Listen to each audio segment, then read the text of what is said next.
padatnya jadwal radiasi di Sinarjito. Yang saya ingat betul, apalagi kok pakai hadiah mobil-mobilan antik segala ini. Bagaimana 11 tahun yang lalu ketika saya ikut Bapak mertua di Purwodadi itu, yang sering saya sampaikan mau limo, mantep-mantep mangan melu morotua, sampai akhirnya M10, mantep-mantep mangan melu morotua, morotua muring-muring menantu menang mawon, sampai akhirnya M15, mantep-mantep mangan melu morotua, morotua muring-muring menantu menang mawon, morotua mati menantu melu marisi.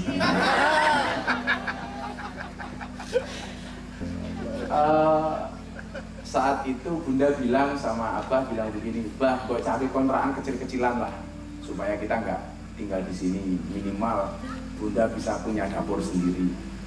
Dan saat itu saya kredit motor pun nggak berani. Ini perlu saya sampaikan supaya anak-anak saya di pondok, santri putra dan santri putri, dan juga teman-teman yang lain barangkali, bahwa fokuslah kepada proses, jangan berorientasi kepada hasil. Saya ingat betul waktu itu Bunda bilang, Bang, buat cari kontrakan 55 juta lah. Sampai barangkali Mas Daya dan Mbak Maya itu tahu di daerah Condong Catur itu ada rusun di daerah Dabak kalau nggak salah, itu milik pemerintah. Bunda bilang, Bang, buat cari sekamar rusun lah, kita nyewa di situ supaya kita bisa mandiri, tidak sama simbol, tidak sama bapak. Makanya kalau saya kemudian manggil bahasa sayang saya sama Maya itu simbil, itu saya jadi ingat Bunda itu manggil simbolnya juga simbil. Jadi itu kayak simbol kumbil.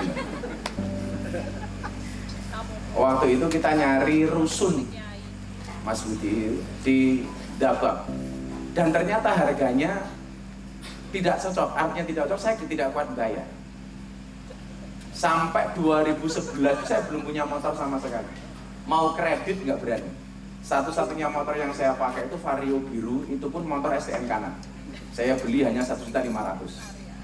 Karena kebetulan dari dulu, kalau hari ini pengawal saya banyak preman seperti Mas Indra, ya memang dari dulu gitu. Dari dulu kawan-kawan saya banyak di lingkup itu. Dan motor itu saya jadi sangat bersedih. Kenapa? Gara-gara motor itu dipakai sama Mas Naryo, tukang kita di sini, di Stadion Maguwarjo, Mas Adi. Ada orang datang ke Mas Naryo ini bilang, ini motornya mau kita kasih hadiah, tolong ikut kami ke kantor. Ternyata kantor leasing. Sehingga motor itu kemudian diminta. Padahal motor ini sudah 4 kali mau ditarik sama DC, dan selama itu dikembalikan. Begitu yang bawa motornya kita tarik, ini tuh motornya Gus Miftah, dikembalikan STNK dan kuncinya. Ternyata yang terakhir itu Mas Naryo cuma dikasih tahu, ini motor mau dapat hadiah, tolong Anda ke kantor. Sampai kantor motornya dijantung. Saya bersedih, kenapa? Karena itu motor menemani saya selama 6 tahun, bahkan 6 tahun lebih. Kemudian kemarin hilang. Jadi anak-anakku sekalian yang di pondok, sebagaimana semalam yang Abah sampaikan, ketika kemudian Abah tidak bisa makan dan minum, ketika mau berdoa Allahumma barik lana fima razaqtana wa qina adzabannar, 20 tahun yang lalu ketika Abah mulai pengajian di lokalisasi Sarkom itu, Abah senantiasa berusaha membawa nasi bungkus untuk Abah bagikan di anak-anak lokalisasi. Kalau sekarang enak lah, kalau saya butuh sesuatu konsumsi, saya tinggal telepon Mbak Maya atau teman yang lain. Saat itu saya belum bisa makan, tapi saya harus mempunyai komunitas pengajian yang saya harus membawakan makanan sendiri. Dan satu saya punya keyakinan, karena Ibnu Athaillah As-Sakandari itu selalu mengatakan begini, semakin sedikit standar bahagiamu, maka semakin sedikit standar susahmu. Jadi kalau seorang itu standar kebahagiaannya tinggi, maka kecewanya juga akan tinggi. Tapi kalau standar bahagianya itu sedikit, maka kemungkinan dia susah juga sedikit. Maka ya sudah, waktu itu pikir saya kita ngontrak kecil-kecilan, bikin pendopo apa adanya, kita pengajian anak-anak kimia seperti itu. Maka kemudian kalau kemudian hari ini Allah menganugerahkan seperti hari ini, ya itu di luar ekspektasi saya. Saya ingat betul ketika bikin mujahadah pertama kali, saya bilang sama Pak Wiratno, waktu itu saya belum dapat support dari teman-teman seperti Mas Dayat, Mas Revin dan sebagainya. Saya punya rekening setelah dari sini ketika bangun masjid itu ada uang 80 juta. Yang 50 juta diantaranya ditipu sama orang. Uang tinggal 30 juta. Perkiraan saya waktu itu kalau saya bikin pengajian di pondok yang hadir 1000 orang, sekali pengajian 10 juta. Itu berarti uang yang ada di rekening saya itu hanya cukup untuk 3 kali pengajian. Tapi ternyata dugaan saya salah. Dugaan saya salah. Uang di rekening untuk pengajian ternyata terus bertambah dan saya nggak tahu. Nggak tahu, tapi ini kemudian menjadi satu hal yang betul-betul apa? The miracle of sedekah, keajaiban sedekah. Yang tadinya saya mengira jamaah pengajian cuma 300 sampai 1000 orang, sampai hari ini Anda bisa lihat begitu banyak antusias jamaah yang mau datang, dan ternyata rekening yang saya gunakan khusus untuk pengajian itu tidak berkurang sama sekali. Tidak berkurang sama sekali.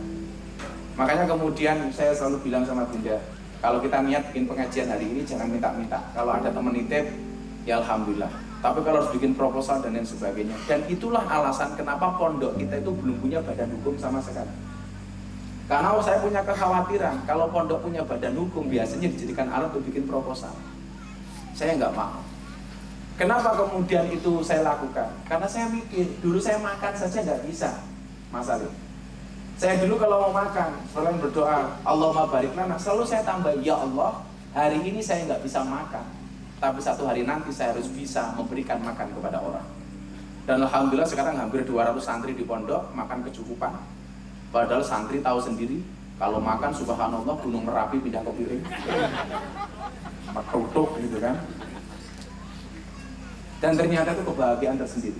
Dan saya bersyukur di saat kesibukan saya harus pengajian di banyak tempat, Bunda yang tidak punya basic santri ternyata mampu memanage kegiatan belajar mengajar dan kegiatan dapur yang ada di pondok sehingga sampai hari ini masih berkecukupan. Maka terima kasih Bunda, terima kasih Mas Tony yang mau datang dari Jakarta awal, luar biasa. Saya nggak ngirilah kemudian dari dulu seorang penjaga masjid hari ini punya teman sekelas menteri, nggak ngira. Sampai orangnya Pak Menteri hari ini datang ya. Bagi saya ini luar biasa. Yang barangkali dulu ketika saya tinggal di Pulau Dadi sudah ada Mbak Maya dan Mas Dayat di dekat saya waktu itu. Dan ternyata saat itu saya juga belum kenal gitu. Justru kenalnya ketika sudah jauh. Dan semuanya saya meyakini orang baik akan dikumpulkan dengan orang baik. Terima kasih surprise-nya Bunda. Memang malam hari ini Bunda kelihatan tebal, tapi yakinlah cinta apa lebih tebal daripada Bunda. Cocok.